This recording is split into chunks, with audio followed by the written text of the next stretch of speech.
ইনশাআল্লাহর সামনে দাঁড়িপাল্লার বিজয় হবে। ওর নামে 50, 60, 100টা মামলা দিলে থেমে যাবে। আমি আয়না ঘরে থাকা মানুষ, মামলা হামলা না, আপনি যদি অন্তত মেরিয়ে না ফেলেন আমাকে এ পথ থেকে থামাতে পারবেন না।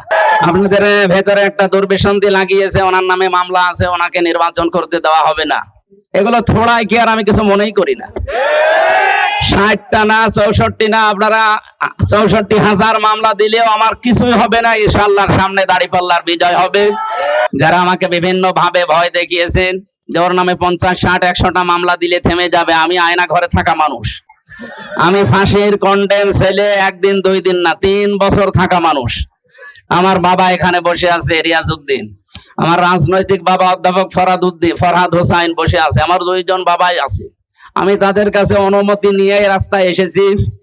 মামলা হামলা না, আপনি যদি অন্তত মেরিয়ে না ফেলেন আমাকে এ পথ থেকে থামাতে পারবেন না।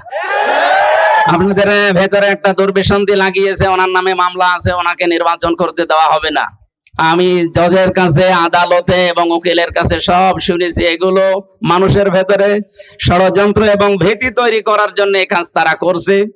এগুলো থোড়াই কি আর আমি কিছু মনেই করি না। 60টা না 64 না, আপনারা 64,000 মামলা দিলেও আমার কিছুই হবে না। ইনশাআল্লাহর সামনে দাঁড়িপাল্লার বিজয় হবে। আপনাদের সবাইকে উদারত আহ্বান জানিয়ে আল্লাহর সাহায্য চেয়ে শেষ করছি। নাসরুম মিনাল্লাহি ওয়া ফাতহুন করিব ওয়া বাশশিরিল মুমিনিন।